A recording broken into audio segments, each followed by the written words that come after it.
Beralih ke Prabu Muli, setelah diamankan beberapa waktu lalu, Polres Prabu Muli akhirnya mengekspos kasus pelecehan seksual yang dialami oleh murid les yang dilakukan oleh oknum guru berinisial HG.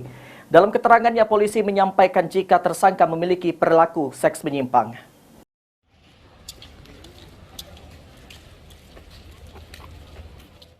Memakai seragam tahanan dan tangan di borgol, dua tersangka kasus pelecehan seksual terhadap anak di bawah umur, salah satunya oknum guru les inisial HG, digiring dari ruangan tahanan Polres Prabu Muli. Dari hasil pemeriksaan petugas, aksi HG ternyata sudah dilakukan sejak Agustus 2021 hingga November 2022, di mana korban disodomi tersangka di kontrakannya sekaligus tempat kursusnya. Dalam melakukan aksinya oleh tersangka, korban dibungkus dengan lakban dan kedua tangan serta kaki korban diikat dengan seutas tali. Lalu mulut korban ditutup dengan sebuah alat yang dibelinya dari online shop. Jadi pelaku melakukan perbuatan cabul bermain kebet-kebatan. Setiap kali melakukan main kebet-kebatan. Awalnya main kebet-kebetan cuma beberapa kali. Beberapa kali. Setelah itu? Tidak kebet-kebetan lagi. Suka sama suka?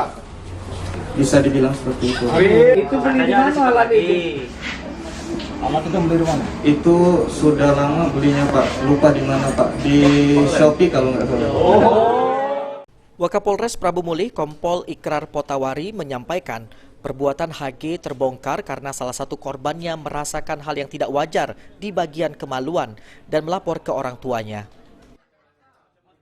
Karena sang korban itu tidak mau les lagi, ya, tidak ingin les, sehingga orang tuanya bertanya-tanya, ya.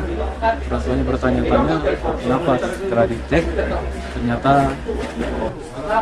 ketidaknormalan, ya, karena merupakan ada gesekan-gesekan alat sintetis mungkin, karena berdasarkan hasil visum dan laboratorium dari rumah sakit Bayangkara, lubang anus atau lubang buburnya sudah mengalami pelebaran sekitar beberapa senti dari normalnya. Akibat perbuatannya, pria yang masih lajang ini dikenakan pasal 82 Junto pasal 76E Undang-Undang Nomor 17 Tahun 2016 dengan ancaman hukuman 15 tahun penjara. Korban yang 4 tahun itu kan masih